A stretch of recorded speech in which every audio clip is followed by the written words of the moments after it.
Assalamualaikum warahmatullahi wabarakatuh. Teman-teman media cetak, media elektronik. Hari ini membahas terkait dengan progres dari perjanjian EU-SEPA.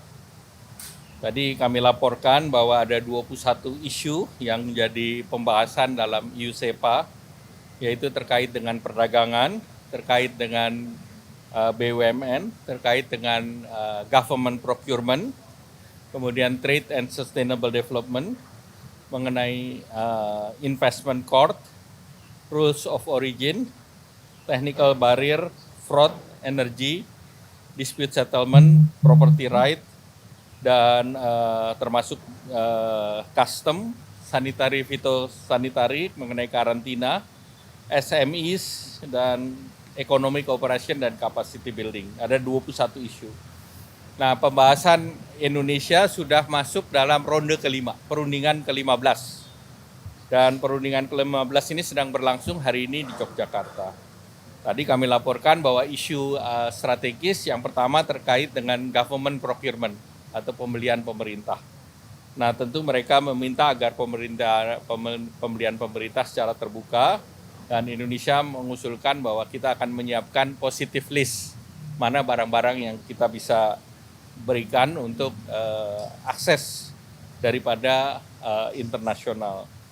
Isu kedua yang terkait dengan state-owned enterprise atau BUMN.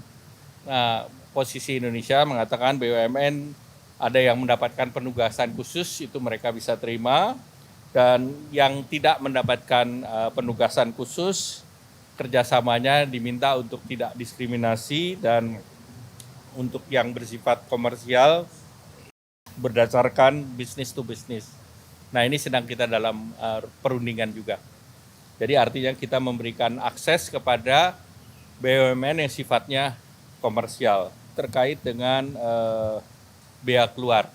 Nah, bea keluar ini adalah posisi Indonesia untuk mengembangkan industri. Jadi kita tidak akan melepaskan mengenai bea keluar. Kemudian kita meminta akses terhadap trade dan sustainable development, produk yang berwawasan lingkungan.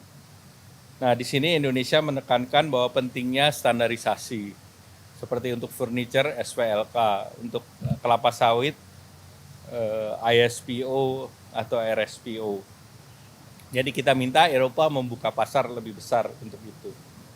Nah, kemudian yang terkait dengan penyelesaian dispute, nah penyelesaian perselisihan investasi, kita mengacu kepada ICSID. Jadi kita tetap berkeras bahwa penyelesaian berbasis ICSID itu yang paling tepat untuk kita.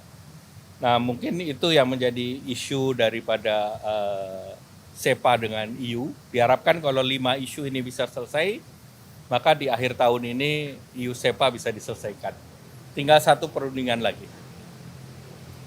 Nah, kemudian yang berikut kita bahas mengenai European Deforestation, EUDR. Nah, ini disampaikan bahwa perhatian Indonesia bahwa regulasi ini sudah diundangkan di EU. Yang paling penting kita ingin agar implementation guideline-nya itu mengadopsi apa yang sudah menjadi best practice. Termasuk untuk kayu, SPLK, kemudian sawit, RSPO, ISPO, ataupun kemarin joint mission dengan Malaysia menjadi MSPO. Nah, dari hasil ini EUDR itu akan kena kepada 7 komoditas, yaitu sapi, kakao, sawit, soya, timber, dan satu lagi karet. Nah, di sini mereka minta agar barang yang masuk EU itu adalah deforestation free, tergantung kepada undang-undang di negara masing-masing. Yang kedua, dilengkapi dengan due diligence. Nah, persoalannya bagi Indonesia country benchmark. Jadi negara itu akan diklasifikasikan high risk, standard risk, atau low risk. Nah, pada saat dia menjadi high risk, 8% dari barang ini harus diverifikasi. Standard risk 6%, sedangkan low risk 4%. Dalam berbagai kasus mereka tetap butuh verifikasi. Nah, verifikasi ini tentu ada ongkosnya, siapa yang menanggung. Dan ini sangat mengganggu kepada smallholder. 15 sampai 17 juta pekebun kita akan terdampak dengan ini, dan juga masalah geolocation yang kita berkeberatan. Karena tidak perlu geolocation untuk setiap produk itu dicek, karena kita punya berbasis standar RSPO ataupun SPLK. Nah, kemudian regulasi ini akan ada implementing regulation yang akan berlaku sejak nanti diundangkan 18 bulan, yaitu di bulan Mei Juni 2025. Nah, produk Indonesia yang terdampak itu nilainya senilai 7 billion US dollar. Nah, tentu salah satu yang kemarin kita mengusulkan untuk joint mission dengan Deputy Prime Minister Malaysia dengan Datu Yusof, dan mereka terima usulan joint mission dari Indonesia. Dan oleh karena itu kemarin beberapa parlemen datang ke Indonesia. Salah satunya adalah Heidi Hutala dan Ben Lange, itu dari Komite International Trade. Kemudian dari dirjennya juga datang ke Indonesia, Dr. Florika Finn. Dan Indonesia akan membahas joint task force ini untuk melakukan dialog dan mendorong agar kebijakan itu tidak diskriminatif dan melibatkan para stakeholder, dan untuk smallholder diberikan capacity building. Yang ketiga terkait dengan Indo-Pacific Economy Framework. Hari ini sedang berbicara di Busan. Dalam perundingan diharapkan bisa diselesaikan di bulan November nanti. Nah, ini ada 4 pilar. 1, trade fasilitasi. 2, supply chain. 3, mengenai clean economy.